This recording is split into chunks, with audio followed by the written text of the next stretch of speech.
And I call to order the 235th session of the Virginia Annual Conference.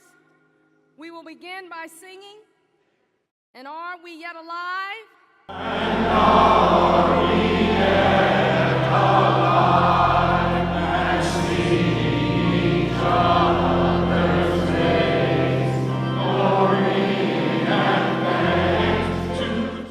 The 2017 Virginia Annual Conference opened with prayers from the Reverend Raymond Fitzhugh Wren, who attended his 77th annual conference, and Ashton Huddleston, who attended her first annual conference. Bishop Lewis started her first annual conference with a powerful Episcopal address explaining that we are never too old to be a disciple, and it is time for a new thing in the Virginia Annual Conference.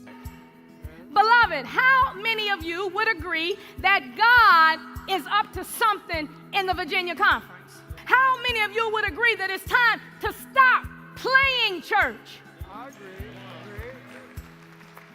Stop playing church and to start being the church by demonstrating the transformations that has occurred within us as a result of an absolute commitment to Jesus Christ. The Reverend Tom Joyce, assistant to the bishop, preached for the service of remembrance and Holy Communion, in which 35 conference clergy and laity who died since the last annual conference were remembered. 43 clergy took retired status and were honored for their combined total of over 1,000 years of service. 15 elders and 1 deacon were ordained. 15 were commissioned as provisional members, and 40 were licensed as local pastors. Bishop James E. Swanson Sr. preached for the mission worship service.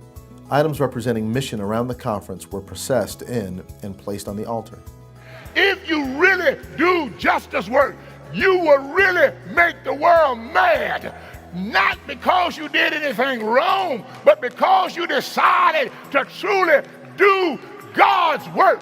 If you do God's work, you make the world mad. Annual Conference donated 47,012 kits for UMCOR and 12,115 pounds of food for the Peninsula Food Bank. $118,000 was collected during the annual conference offering.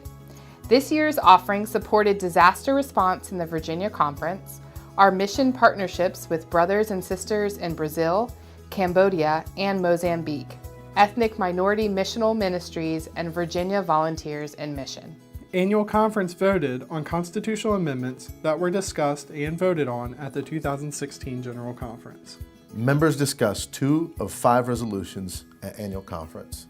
One part of Resolution 4 was to urge the bishop, clergy, and laity of the Virginia Annual Conference who are planning tours to Israel and Palestine to consult with the Methodist Liaison Office in Jerusalem. Resolution 5, among its other facets, encouraged dialogue within the church to educate persons about how oil and gas extraction from the earth by hydrofracturing affects God's creation in communities where fracking could occur and in communities downstream from fracking sites. Annual Conference concluded with the fixing of appointments by Bishop Lewis and the district superintendents.